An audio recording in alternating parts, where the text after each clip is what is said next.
bunker. People don't talk about greenwashing anymore. So Or panic bunkers enough. it's a Business Pants Friday show here at October 3rd Studios featuring analyst hole Matt Moscardi. On today's weekly wrap-up, Trump Pfizer. Are you trying to portmanteau that? Trump Pfizer. Ready for this one? The FDA actually does something good. I saw. It almost seems like it can't be right. And the rise of the Broco CEO. Broco. CEO.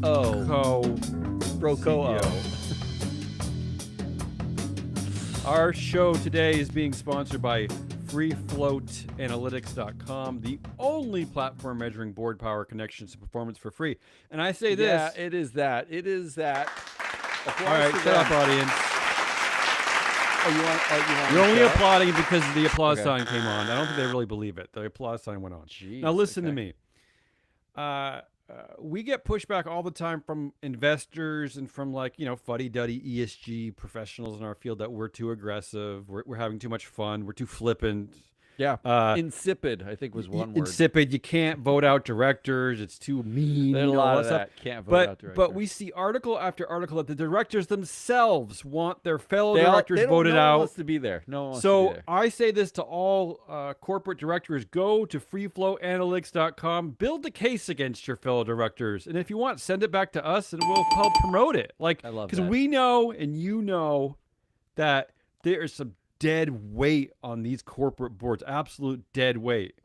I mean, how often have you been in a room with Never. 10 or 15 people Well, and that looked never around and you anymore, were like, thank God. you know who I mean, what are we you would doing here? vote off the island. You know, hey, I hate to break it to you people. Even when you watch the Celtics versus the Knicks, there's guys on the bench. yeah, there are people They're who not don't doing get to anything. play. Some of them never play. That's right. Yeah, that's right. All right, let's go. Ready? All right, our story of the week? Yeah. Story of the week. I didn't like this. That just seems to be the refrain for 2025. I didn't like this. Usually you're the depressed one, but this week with the story I did not pick is the government shutdown. I could have, but I was like, it's too overwhelming.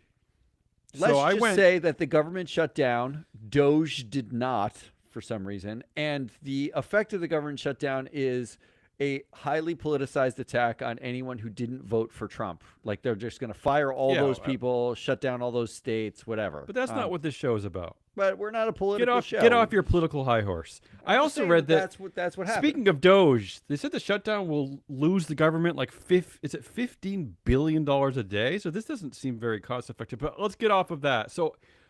But unfortunately, where I landed was that there's just a lot of stories, things that are continuing. A lot of stories that are continuing.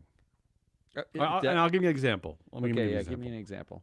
Like the war against women. This 2025, we've been pointing out week after week that this whole this coded DEI word, which is really just a war against people of color and women, it just keeps going. So don't leave out the gays.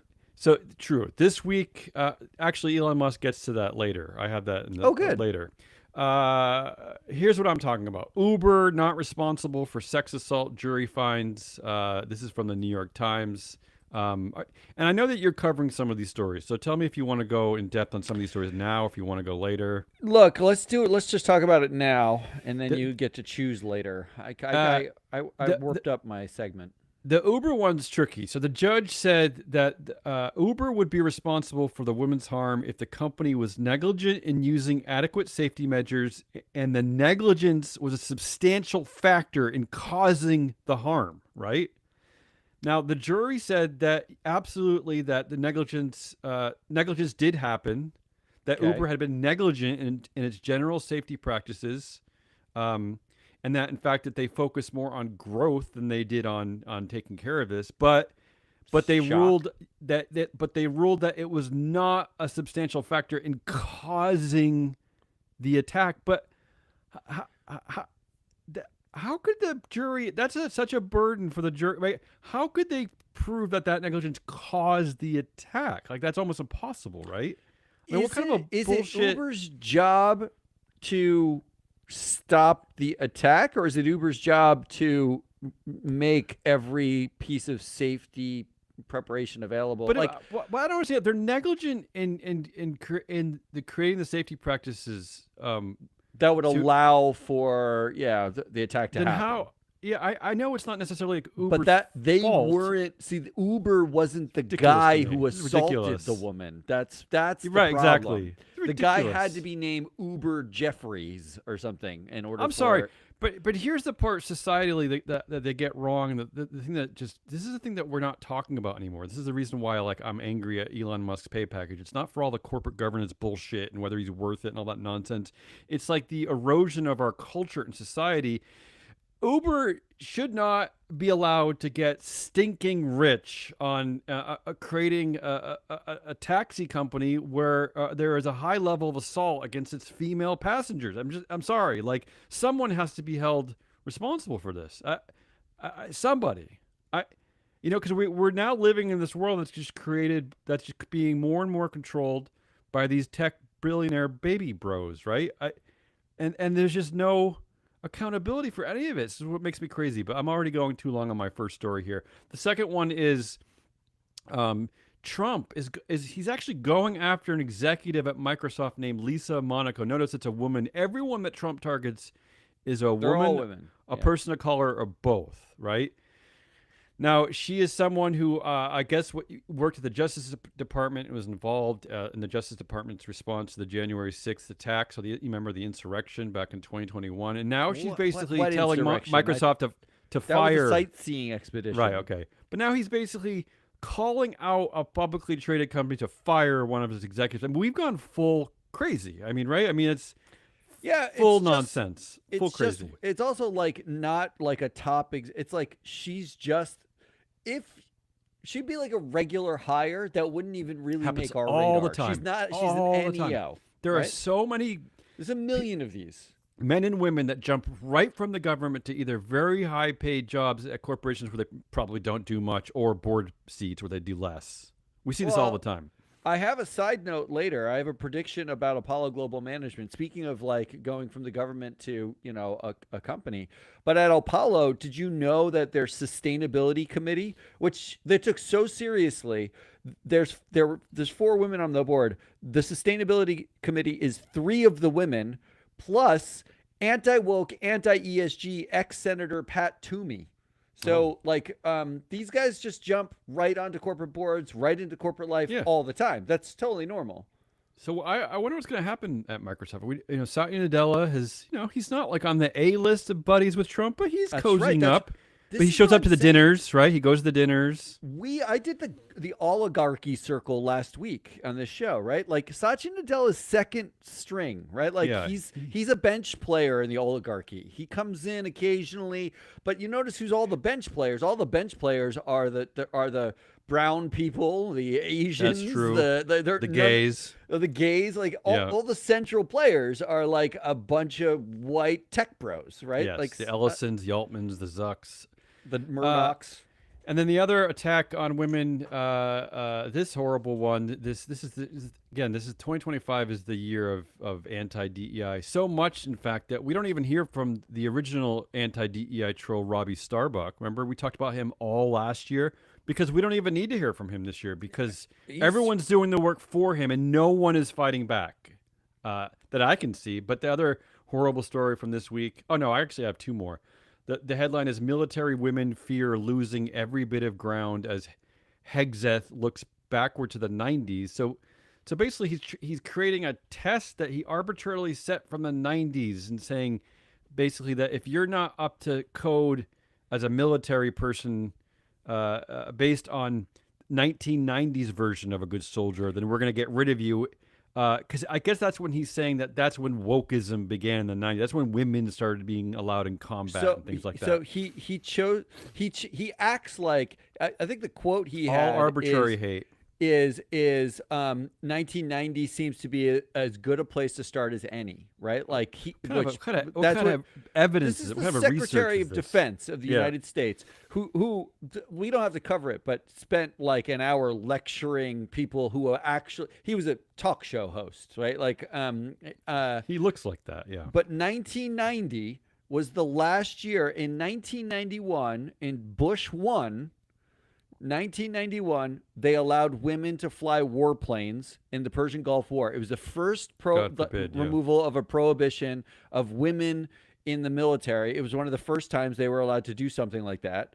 And he was like, 1990, seems as good a date as any. It just happens to be the year before they let women do stuff, right? That's insane. And he passes it off like, oh, it's just a random date. Why not 1990? And listen to this rhetoric, calling it a softening, weakening, gender-based pursuit of other priorities. This is the language that's being used. And finally, this weird misogyny going on at, of all places, of course, a golf tournament. So the headline was that the PGA of America, the CEO is apologizing. I guess there's a player, an Irish guy. I don't follow golf, shockingly. Rory McIlroy. So his wife was basically abused and taunted. They had beer thrown at her. She was crying. It was really horrible. And but I wanted to point this out. Now the CEO apologized, but the president, Don Ree, he took a different approach. He said, "Well, you have 50,000 people there that are really excited, and heck, you can go to a youth soccer game and get some people who say the wrong things." And he's saying that he said when asked about the abuse against the player's wife, he says, "Yeah, I'm sure it happened. Rory understands things like that are going to happen." So again. This is where we're at. Like this is it is just like the 2025, right? It's just the last week it was the blaming mothers and women for making their kids autistic, right? Yeah, it's just an ongoing assault. But that's my first story of the week. Is the war on women continues. This is a real fun way to start the show. What way to kick us off? What could you have next? The next one is fake billionaire man baby retirements continue. And this time it's Spotify CEO Daniel Ek. It's his turn. So his non-step down. Yeah. So and I have a lot more to say about Daniel Ek later in my later in the show. So maybe I'll just move quickly here. But he's stepping down. There's 2 co-CEOs taking over, and of course he's actually not stepping down. He's remaining as executive chair.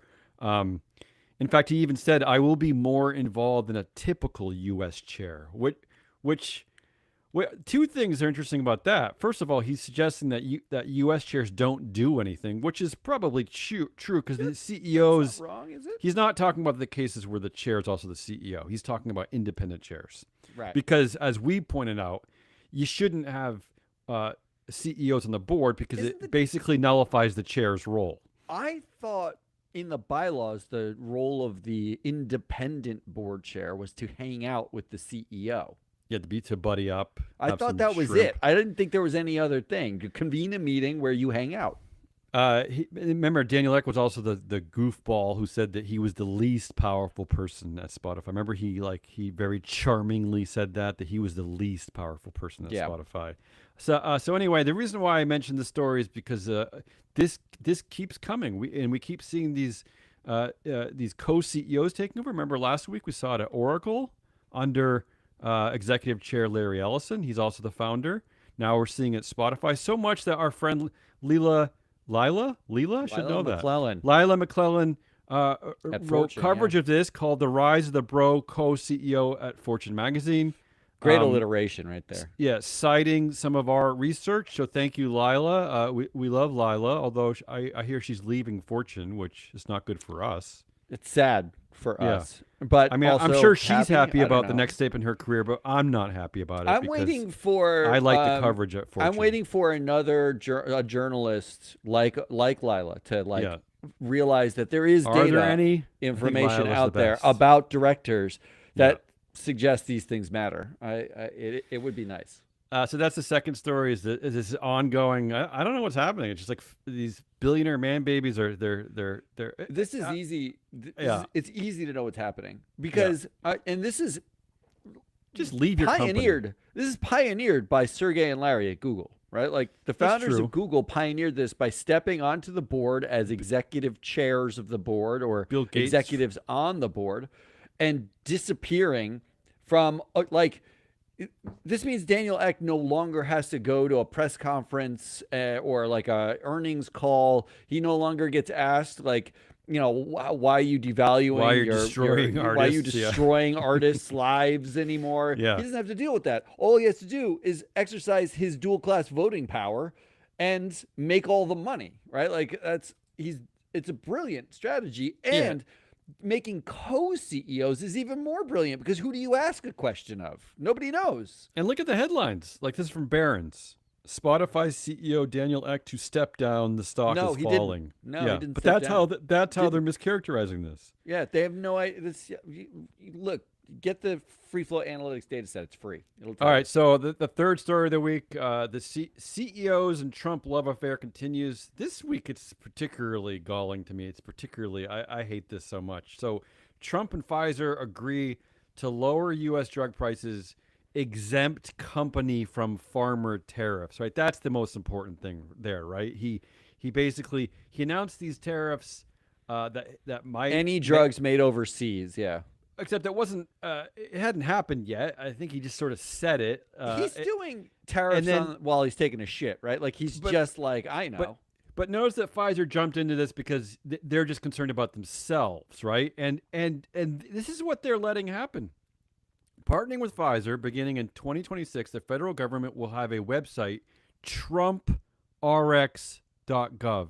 Pfizer is signing off on this. I mean, I'm sorry.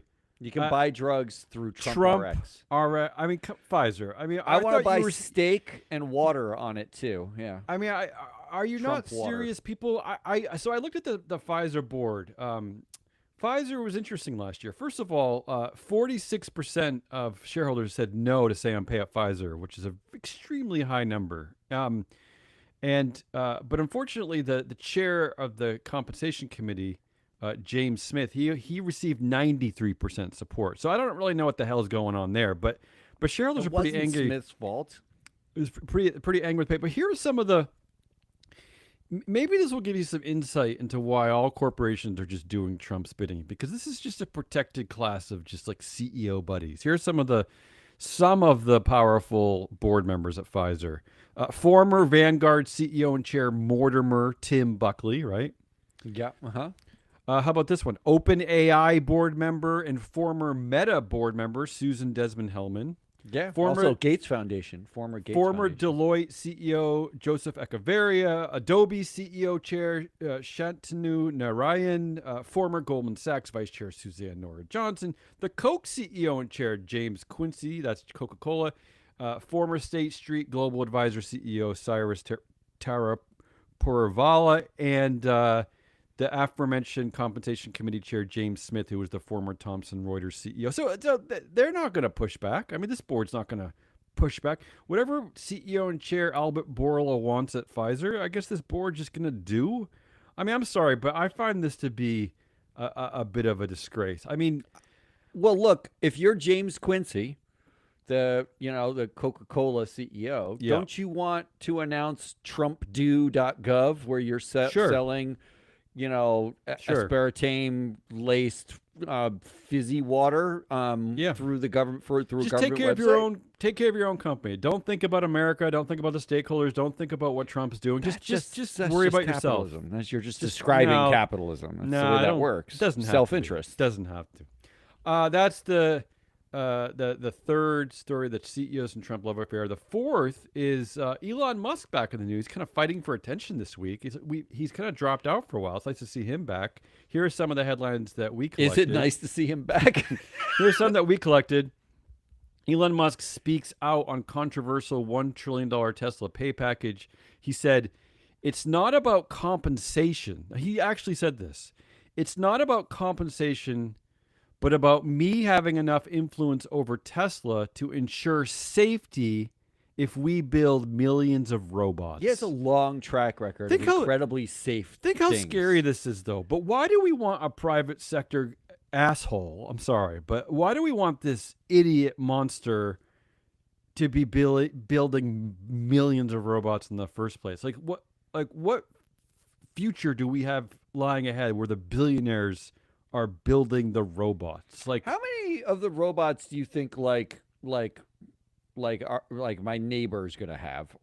Do you think like these robots? I hope they have a lot because they might need to play defense. I don't know. Aren't these robots? Aren't they just personal armies? You're just building a personal army. Yes. Yeah, I mean the government and the billionaire CEOs are going to have all these robots. Like, should we have an 11th Amendment to the Bill of Rights where we add like the right to bear robots? Right. Like, because I mean, what the fuck? What is happening? I mean, this is just ludicrous to me.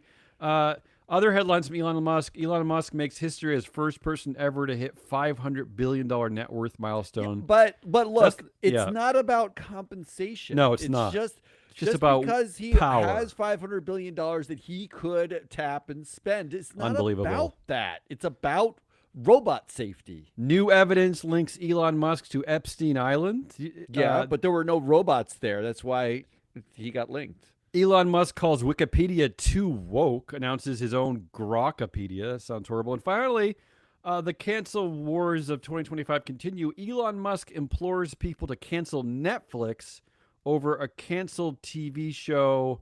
I guess that it was a TV. It's not even on anymore.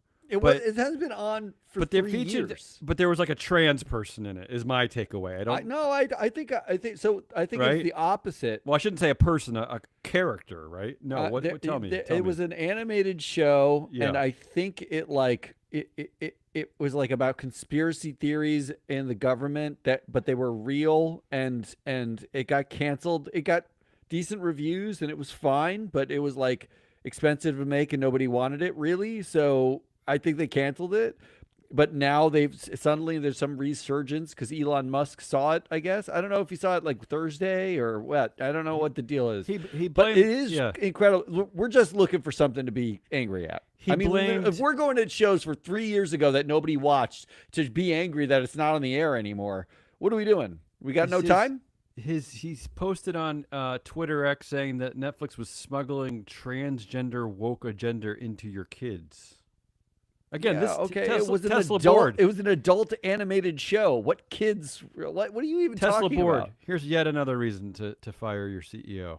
I mean, this guy is not good for the world. Anyway, and finally, this is not really a story of the week, but I had to point this out just because maybe I'll just call this like more CEO ass kissing or more just stupidity or. This is from DealBook. I always pay attention to DealBook from the New York Times because I love it when they just have stupid stuff in there.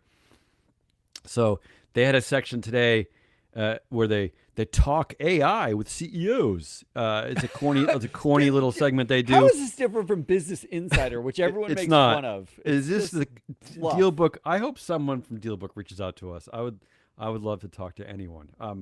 But this is Talking AI with CEO William Stone of SS&C, a major investment fund administrator and transfer agency. I don't know what any of that means, but this is a large cap company.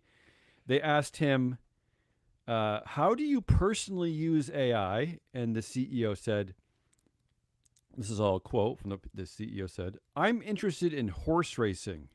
And I own horses. Ooh, that's I nice. use AI to track how they're doing. There are all kinds of statistics, like how far can they travel before their performance starts to deteriorate. If they're in Kentucky, can they go to California? Can they go to New York? Wait. That's it. That's what he said. Don't they have Microsoft Excel you could do that on? I don't know. What a stupid way to... What are we doing? I don't understand. What are we doing? Why are you wasting space on this bullshit? Like, I don't... What is happening? What a waste. And seriously, when asked the question, could you think of a more CEO douchey thing to say that I track the horses I own and their performance? This is what CEOs are doing with their wealth. This is what they're doing with their wealth. But don't worry. I'm sure he'll promise, like all the others, that when they die, they'll give away 95% to their children's foundation or something. We're literally talking about like AI destroying humanity, and this jackass is getting airtime on DealBook. Out of control. To like do what he could do on a spreadsheet. All right, have fun with those stories of the week. What do you think? Story of the week. All right, so to recap, we've got war against women. We've got man baby retirement, fake retirements. The CEOs and Trump, Musk fighting for air, and Dummies on DealBook, which I can't choose Dummies on DealBook. It's not a story. That was at just all. for me. That was just a troll. I'm triggered by very few things. Usually, it's either Jeffrey Sonnenfeld at Yale or DealBook. Those are the only thing in the Musk one that I find interesting is that his net worth hit $500 billion. And I don't know how many times I have to remind people. We did a Tesla analysis of the pay packages, and that's a plural, that we put on social media. It's free. You can just find it. Just email me if you want it. And one of the things that we point out is that he's not asking for a $1 trillion pay package. He's asking for an extra trillion because he's going to be worth 1.7 trillion if all of the things that he says he's going to do happens. So he's worth more than $1 trillion even then. And it strikes me that he's already worth 500 billion. How much more do you fucking need, right? Like how much? Like I guess maybe he's right that it's not about compensation, it's about control. Because power. You don't need more trillion. You don't need more than the 500 billion. And frankly, we don't need millions of robots. We don't need any of it. And no one needs a robot. So you could just stop doing it. What we need is investors to actually vote against the board and get him and his brother and everybody else off of it. You have a chance this year to declassify that board, for Christ's sake. Yeah. Let's start somewhere, people. I know everyone's concerned with shareholder and shareholder value and all that. What about the idea that we're just investing in companies that just do nothing for us? It's going to be the thing about shareholder value is if you put all the AIs on the interweb and you have them trade the stocks, you actually can disconnect shareholder value from anything real anyway, right? Like it's all make believe. But I'm not going to give Musk more air. I don't really Where's care. The Business Roundtable anyway? It's only been 6 years since, remember, their purpose of a corporation. Where are they to talk about this? They must hate this, right? Didn't they retract that? Did they actually? Did they officially retract it? I think they backed off of it. I think they basically disowned it. I thought they just ghosted it. I didn't know they actually officially. I know. I think they disowned it. They were like, no longer. Great. Yeah. That leaves CEOs and Trump, fake billionaire man baby retirements, and the war against women. I think the war against women is an ongoing story more than the story of the week, but it's really hard not to choose it with that Trump, Hegseth, Quantico speech. They were fucking unhinged. I mean, everybody's, if you watch 3 minutes of it and you're like, this is the least professional, least interesting, most unhinged thing that's happened so far in a totally unhinged universe. And that's why I think it's okay for CEOs not to immediately jump in bed with Trump just because it benefits your company. Like, I mean, he's attacking your whole industry. And I know you're meant to compete with the people in your industry. But Pfizer, I mean, what about getting together and forming a coalition and trying to fight back against this instead of just jumping right into bed with this lunatic? My problem with it is they're all spineless. There are other ways. Like they're all spineless. That's it. Yeah. They're fucking. So what are you voting for? They're all man babies. The horrible war on women. It's down between the fake retirement or the war on women. I'm going to give you the war on women as an option when we get to my section anyway. So I'm going to skip that, and maybe you can do it. I'm going with Daniel Ek. Yeah, because let's applaud Lila, the rise of the bro co-CEO. That's why you're doing it. First of all, not only because she quotes us, that's why you care. That's why we're.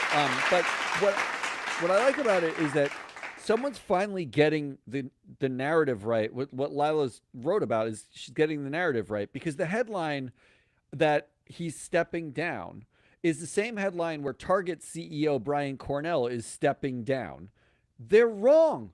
They're not stepping down. No, if anything, they're still there. They're keeping their shares, probably getting the same money as executive chair. They're not going anywhere. They make as much as an executive, and they have all the shares still. What are you talking about? He already said he's going to be more involved than a typical U.S. chair. He's already telling you. It's already stupid, so I'm going with that one, even if it's not really. All right, wrong one. Come on. There we go.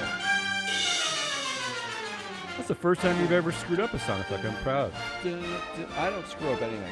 Goodliest. I have 3. All right, so let me go first, and I'll let you get on a roll. Mine is Gavin Newsom signs law cracking down on AI in industry. One of the reasons why I like this one is that this is from Futurism, is that they spelled his name wrong in the headline. They call him Gavin Newsom.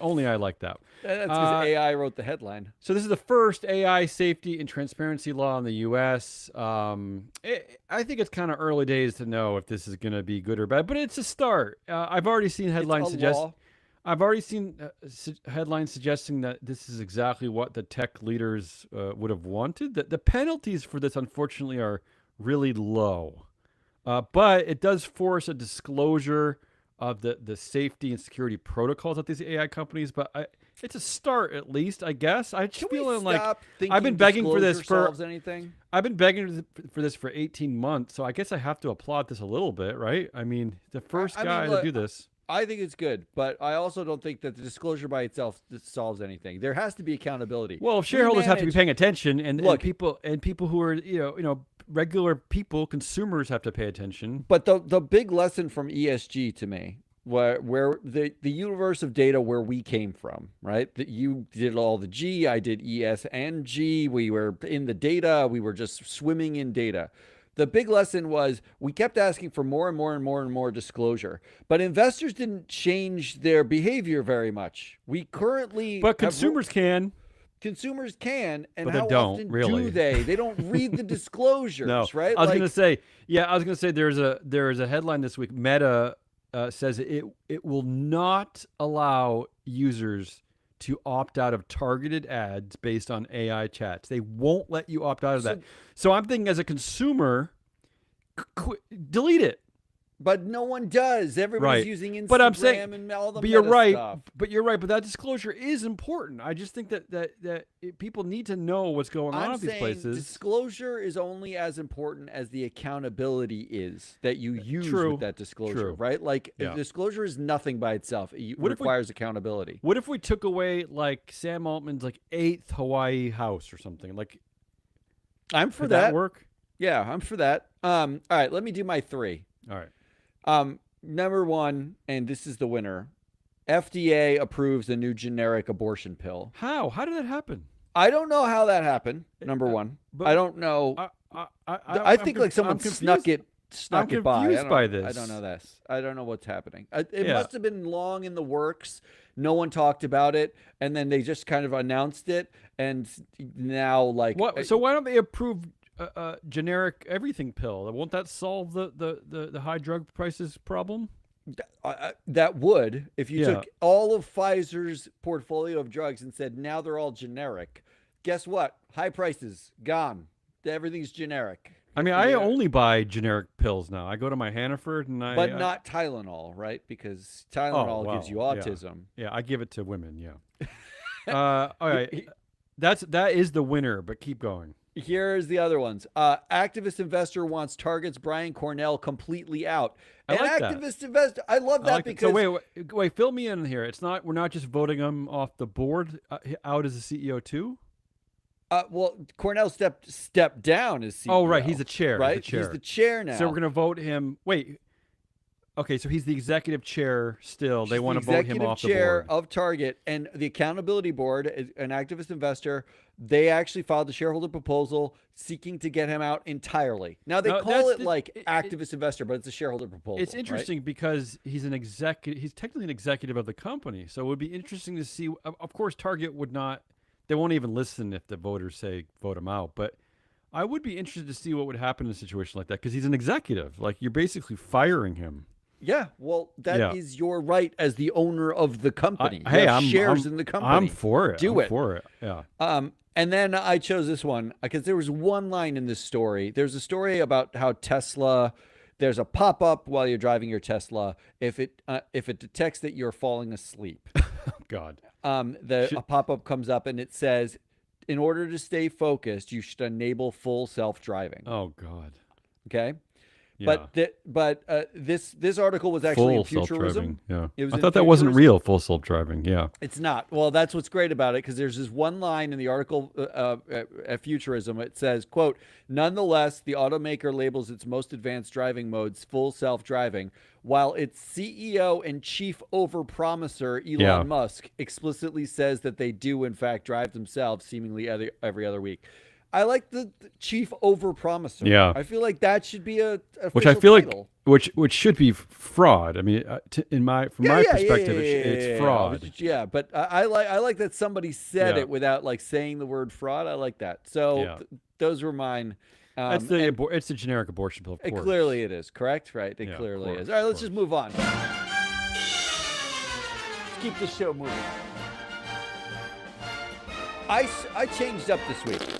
Oh, is this I a usually do permanent assholiest change, of the week. or is this a weekly change? No, I think this is this week. I'll see if it sticks. Okay. But there was a period when I was doing these, and when I'd start with a data point, and then I'd work my way backwards. You remember that? And like I like to change up every once in a while. That was a lot of work. A lot of effort. It was too much work. This one is instead of assholiest of the week, we're gonna go with biggest loser. You know, I might like this because I'm. It's what's really happening every week is that my stories of the week basically are a bunch of assholes. Yeah, I know. So maybe we don't need double asshole. We don't need double asshole. So now we could just choose biggest who loser. Lost the most this biggest week. victim. The biggest loser. Yeah, okay, go for it. All right, first up, U.S. women. We already talked about it, We did this already. I don't like this. Bro co-CEO, military women. Basically, we're turning back the dial to 1990, Uber and the sex assault. But there was this one too, and this is the kind of headline that no one would think of when you're thinking about U.S. women losing. Except for us at Free Float Media. Except for us at Free Float. KKR appoints former Eaton CEO Craig Arnold to board of directors, increasing independent seats to 11. We've talked about Craig Arnold before. Yeah, go ahead. So this is the kind of announcement that we see all the time. In fact, I think in the last 2 weeks, you pulled 180 of these announcements. Oh, I hate it. Like, it's just announcement after announcement. Somebody joins the board, someone leaves the board, whatever. There are two things to point out. Number one, Craig Arnold's a dude. And number two, he was appointed through an increase in the board size. They increased the number of independent seats. Dilution effect. The result was there were 29% women on the board, if we're just counting genitals. Now there's 26%, all just by increasing the size and adding a woman to the board. We cover this in Proxy Countdown all the time. This is the primary method that we're seeing women get pushed out of corporate boards. They are not being asked to resign. They're not being fired. They're not being targeted. It is much more subtle. It is, let's add a board seat and put a man in it. Then, when the woman retires, we replace them with the man. Or, when we comes time to review our committees, let's make sure the women have kind of shittier committees. The committees nobody wants to be on. Like the lady committees, like sustainability. Sustainability. Audit. Or the ones, the audit, the ones you have to work really hard on. Yeah, you got to work really hard, and nobody likes the shrill woman on the audit committee saying, like, compliance. what number is that again? Like, that's the one you can ignore. These are very subtle, very clever ways that corporate boards have figured out. Except this is the value of us. I'm going to toot our own horn again. When they're not subtle is when you tag them week after week and you realize that there's a collective action happening, right? There's a lot. It's subtle only when you're looking at one headline. And the reason why I chose this as a loser of the week is because this headline also popped this week. Share of female execs at major Japan firms rise to 18.4%. That's pretty remarkable. Yeah. So in a country where literally women have had no rights in the history of the country. I remember when we used they are seeing women rise slowly. We used to write the Women on Boards report for MSCI, and I remember the lack of women in Asia was so glaring and horrible and despicable that I used to say to my bosses, like, can we yell at them? Can we put in there and be like, no, we don't want to offend Asia. This is just the culture over there. That would hurt someone's feelings. This is just the culture. But it was so bad that it always made me mental. And even they're turning the corner in a positive direction. I will say this in defense of the sort of low participation of women in corporate boards in Asia, which still goes to this day.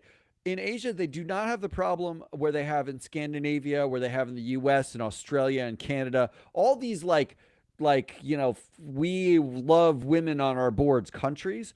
In Asia, the women on the board have power equal to their representation. Meaning, in Japan, when a woman gets a board seat, she's not put as a member of the audit committee and told to be quiet and bring everyone tea. Is that tea. true? You have data to support that? The data, free flow analytics data, which you can see when you do an average of the gender power gap across countries, what we found, what the data says is that these Asian countries, even in the Philippines and Indonesia, there's very, very few women. But those women, where they exist, have power equal to their representation. Very low representation and not as power equal to it. In countries like Norway and Denmark and Sweden, where they mandate 40% women on the board, those women end up with 20% of the power by getting shit committee assignments or no committee assignments. They are never made the chair of anything. They're often sidelined. They have lower equity stakes. Women washing. Yeah. It is brilliant. It's a brilliant way to sideline women. So when I see a headline that says this week, women executives in Japan are on the rise, even if slowly, while I'm comparing it to the head of the Department of Defense saying we got to go back to 1990 when women couldn't be in the military. It's absolutely shocking. So biggest loser number 1, U.S. women. Wait, what else you got? Biggest loser number 2, spineless companies. Yeah, Pfizer. 2 headlines here. I didn't even include Pfizer. Here's the headline: Disney's image tanks among Republicans, Democrats after Jimmy Kimmel controversy. Both Basically, you flip-flop you were fucking spineless to begin with, Bob Iger. And now, nobody likes you. Literally no one. No one likes you. I think Republicans/Democrats covers everyone, doesn't it? Everyone hates them? Yeah. How about Cracker Barrel drops firm behind ill-fated logo change? They're desperately trying to say it wasn't our fault now.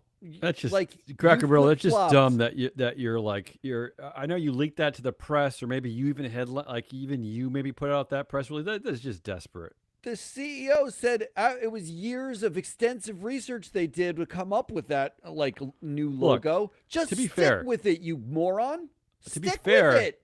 I will say this: the new logo did suck. I will say that. Of course it did. It was just the name of the company. It was stupid. But do you know that company I read yesterday that the company that they fired was founded by Scott Galloway, the Pivot really? Dude. Yeah. Womp womp. All right. So spineless companies. Number 3, biggest loser. Yeah. Investors. Well, you always say investors for everything. No, but investors Go is ahead, the biggest tell me. loser. This is an asshole. This is a loser. Here's why. U.S. states are shedding shareholder protections. That's an advantage for Canada. That's the headline. This is the Musk effect. The what do they call it? Dexit. Dexit. Running all the to companies Texas who are running to Texas and Nevada and looking for places where to re-domicile so that there's no shareholder protections, removing minority shareholder protections in favor of the largest shareholders who basically are already in bed with all of these companies to begin with. Investors, you're losing. You lose in that transaction. You prove that stuff and you still lose. Oh, they prove everything. Yeah. Pay attention. How about preparing the board for 2026? More than half of directors want a peer replace survey finds. That's what you mentioned. That's the best. Half of directors look around the room and they want one of those people gone. So it's more than that. If half admitted that, it's more. It's more. Yeah, that's because that's the half that said it. Yeah. Which means investors, you big fucking losers. At least, and by the way, vote someone out. And to be clear, according to the survey, it's at least one of their peers should be. At least one. That's correct. Yeah, at least one. That means more than one in some cases or many cases. I love that. Do you know the rate that investors vote out the directors who they don't know that at least one of them? So the average board size for a large cap U.S. company is about 9 to 10, right? Which means about 10% of every board, one person, should be voted out according to directors. 10% should be your turnover rate of voting out people who are incompetent or shouldn't be there. Investors, you big fat fucking losers, you vote out 0.2% of directors. I don't know math very well, but that's a 9.8% difference, I think. How about you this? are voting out no one. You used none of your rights. You're getting them taken away. And you guys are big losers because you can't even spot the shit directors that are working there on your behalf. And then I saw this one, this headline. FedEx shareholders elect Richard Smith, son of founder Fred Smith, to board of directors. I don't get super nerdy for this second. So I went to the FedEx proxy. The only time that they tell you that founder Fred Smith is his father is they're in the very opening of the proxy. You know, they always have a little corny letter they write to shareholders, and then there's a big dopey signature beneath it from one of the executives. The only time they list in that paragraph that Fred is his father, but nowhere else, not in his bio, nowhere. They even mentioned some of Fred's other family members that work at FedEx. It's the only time they say it, right in the letter, but not in the body of the text, not anywhere. I find that to be really weird. Like, I don't know. I find it to be strange. I remember right, isn't FedEx like a dual class company too? And Fred Smith owns the I don't remember if it, there? I don't know if that's one of the companies that got rid of that, but that used to be the case. I'd have to look that up. I do know that Richard Dick Smith got the lowest vote total for as a result. So because he was elected. Because you don't need the son of a founder. You don't need that. But what are we doing, you losers? You big fat losers? Why would more than any of you? Why would more than Nobody zero said investors vote for Richard Smith on this board? Do you need that?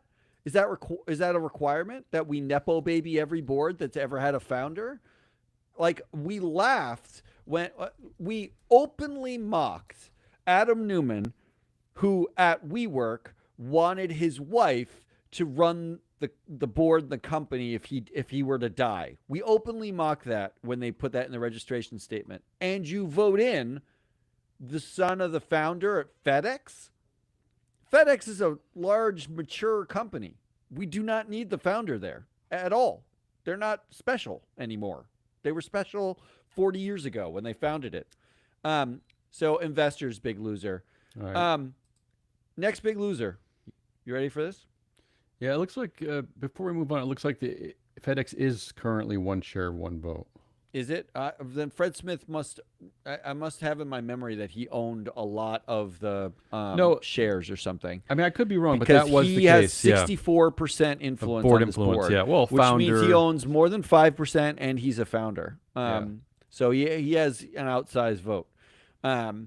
Yeah, the estate of Fred Smith controls currently over 7% of the vote, which is very high for a company of this nature. But yeah, keep going. Next big loser, the climate. Oh. It's a big week for losing on the climate. Yeah, I don't like this. New BP chair urges faster pivot to oil and gas. What does that even mean, pivot to oil and gas? Aren't we already there? Isn't that what they do? Like, yeah, what are we pivoting? Yeah. What are we pivoting? Duke Energy backs off renewables after North Carolina cuts climate goal. Well, of course, yeah. Good for you, Duke Energy, for having conviction. Congrats, in anything. North Carolina. In fact, they decided to go back to coal. Is one of the things they're going to go back to. I'm sure the people who live on the coast of North Carolina are thrilled about that. Trump administration cancels nearly $8 billion in climate funding to blue states. Yeah, he's mad at blue states. Yeah, that's Vote or Rich. Oh, what's his name? Russ Voigt. MAGA comes for. I love this headline. MAGA comes for the woke Pope. Yeah, this is a new one. After Pontiff blesses block of ice in climate change gesture. So now even the Pope is woke. The Catholic Church has probably to the most unwoke organization be the in least history. woke organization. Yeah, you still can't be a female pastor. Pete Hegseth must be loving them, right? Yes, like dial the clock back down to 0 AD. Can't be openly gay. Can't be a woman. Can't be gay. Can't be a woman. Can't be in the clergy. Right? Yeah. That's the woke Pope we're talking about. They've still never had a Pope from Africa, I believe. Right? They've never had a black Pope, right? And then finally, OpenAI's new data centers will draw more power than the entirety of New York City, Sam Altman says. I don't like that. Yeah. So climate, big fat fucking loser this week. And then finally, last option, everyone else is a big loser. Okay, now you're just getting silly. Well, look, I don't know how to do this. Look, I'm just going to read the headlines, okay? Yeah. And tell me that everyone else isn't a big loser this week. Yeah. Godfather of AI says we're barreling straight towards human extinction. Yes, but AI helps us like write better emails. It helps us like with our horse, at our horses, our race horses. So just slow down. Just slow down. Horses are better. I can track them better. Yeah, don't worry about the extinction yet. Let's just like write better emails. OpenAI says it's worried about doom scrolling, addiction, isolation, and slopmatized feeds. Yeah, this is one of my favorites because I love when Sam Altman. When you say OpenAI, you mean Sam Altman. I love when he's. I love this. This is like the new Jamie Dimon says. Like Sam Altman's worried about something. Sam Altman worries. Jamie Dimon says. And yet, Sammy boy is building roll it out, baby. Data centers that needed the same amount of power as the entire city of New York, which is roll out those money. If you haven't been to New York City, I'll tell you this: it's big. There's a lot of people live there. You already mentioned Meta won't allow users to opt out of targeted ads based on AI chats, but you didn't mention Larry Ellison once predicted citizens will be on their best behavior amid constant recording. Now his company will play a key role in social media. He's also being referred to watch you. He's also being referred to currently as the shadow president of the U.S. And then finally, the wealth of the top 1% reaches a record $52 trillion. Oh, maybe this is why Elon Musk is everybody else not losing? Yeah, maybe this is why Elon Musk needs more money because too many people are catching up to him. To his wealth. If he hits that $1 trillion mark, he will represent like 2% of all of the 1%. All right, just stop. All right, this is exhausting me. Who's your biggest loser? Women, spineless companies, investors, climate, or everyone else? This is the year of the war on women. I shouldn't say this is the year. I mean, unfortunately it's been going on for a long time.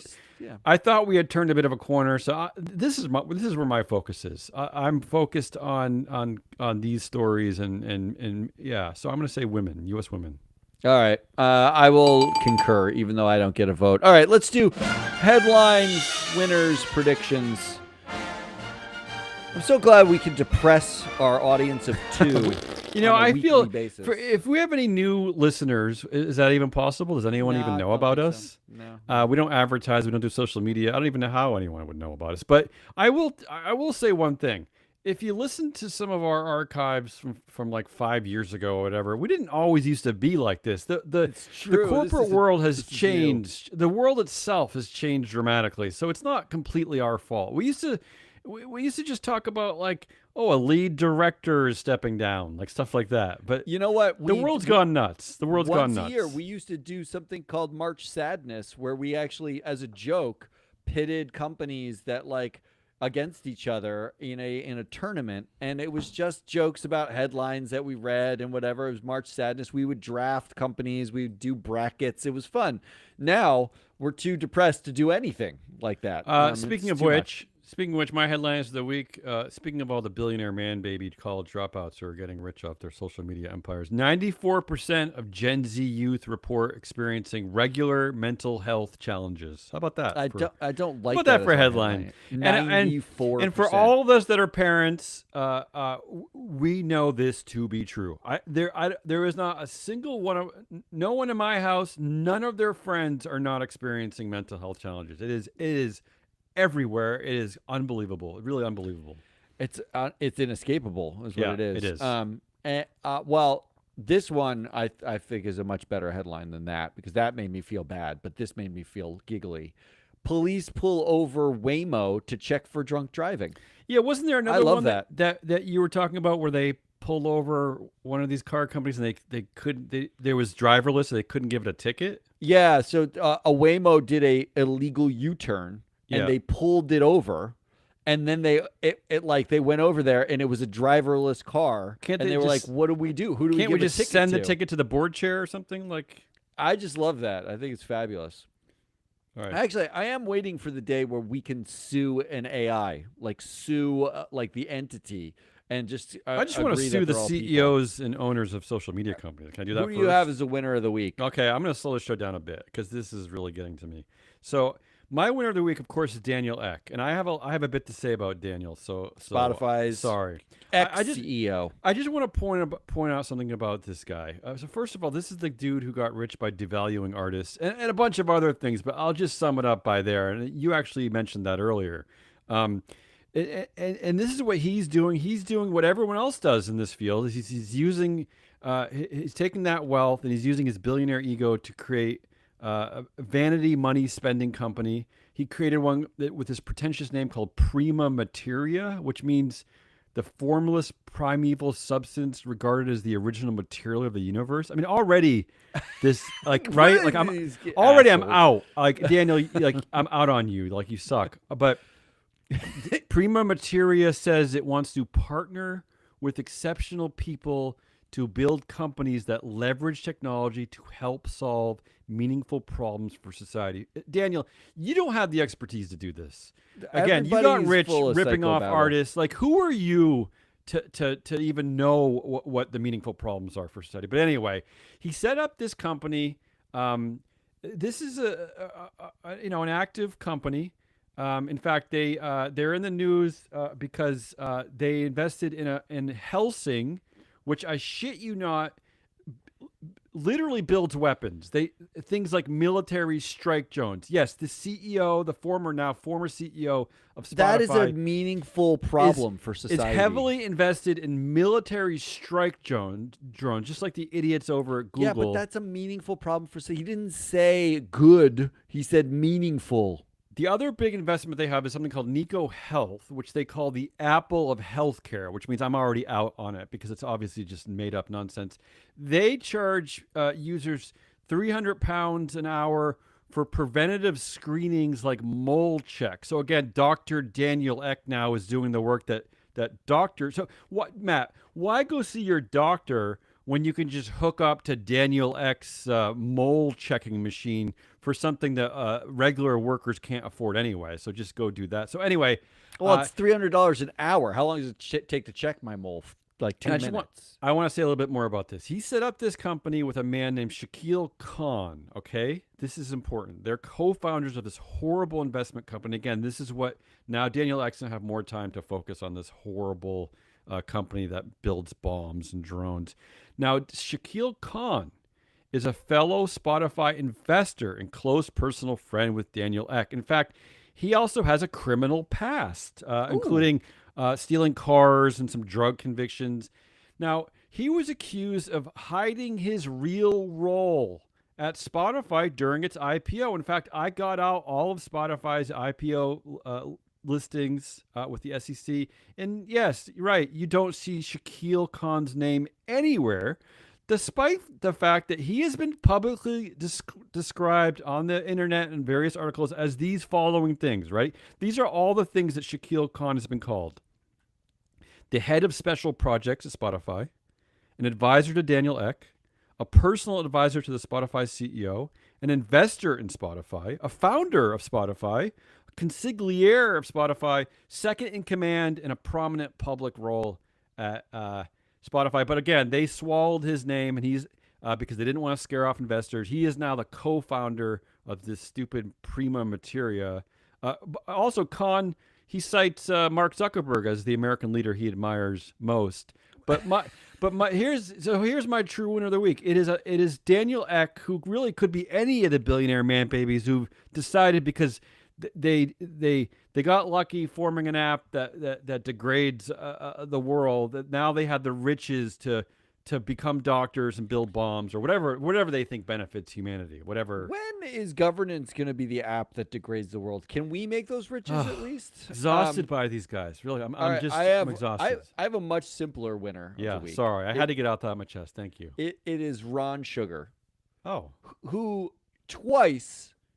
He's on the Apple board of directors. Yes, you've never heard one of of him. one of your favorite directors. CEO of Northrop Grumman. He's been on he's on the Uber board. He's on some of the most powerful boards in the country. Another pointless company. But he's twice on the Apple board had them waive his age limit, because the Apple has an age limit, and he's Why twice have rules? Why even have rules, a rule? Right, Ron? Like you're just gonna waive it anyway. Yeah. I saw this headline, and I knew everything was going to end up A-OK when he finally gets off the Apple board, probably this year. Dr. Ronald Sugar and Gilman Louie join Ursa Major's board of directors. It is a rocket company. No. It is. They do space rockets and more rockets. We're doomed. And he's still on the board. So Ron Sugar, congratulations getting another board role. I think it's like his 12th in our database. No, he was a doctor. What does he have a doctorate in? Do we know? Yeah, he's like a legitimately, qualified guy when it comes to like engineering and stuff. Yeah, he's an engineer, but like, good for him. How many boards does a dude need to be on, and how many of them need to be some of the worst companies on the planet? Northrop Grumman, Uber, Chevron. What are we doing here? What are we doing? Like, literally, he's awful. He reps some of the most heinous companies I can think of. Yeah. All right, predictions. My prediction. I had to give you my winner of the week of Daniel X just to set up this dumb joke. Here, my prediction: Daniel X Prima Materia, which I just talked about, leads a 600 million euro Series D strategic financing round for Moodify, a new app called Moodify, an AI-supported app that will, quote-unquote, end depression by pushing algorithmically optimized dopamine ads 24/7. Think TikTok for sadness. Did you just make that up, or is that a real thing? That sounds like a real thing. I made all that up, but that yeah, sounds like a real it does sound thing. real, unfortunately, doesn't it? That sounds creepily real. Yeah, Daniel, if you're listening, go ahead and steal the idea, because you probably will anyway, because you're going to come up with something that doesn't benefit humanity. All right, I have an easy one. After reading this headline, Apollo Global Management Director Pauline Richards resigns from board. The board actually drops from 15 people to 14. It's now 4 women and 10 men. Yeah. Mark Rowan, who's the CEO and chair, owns 63% of board influence according to Freeflow Analytics. No one really matters. But I predict that Pauline Richards will be replaced by a male director to get them from 33% female to 27% female in one fell resignation. That's my prediction.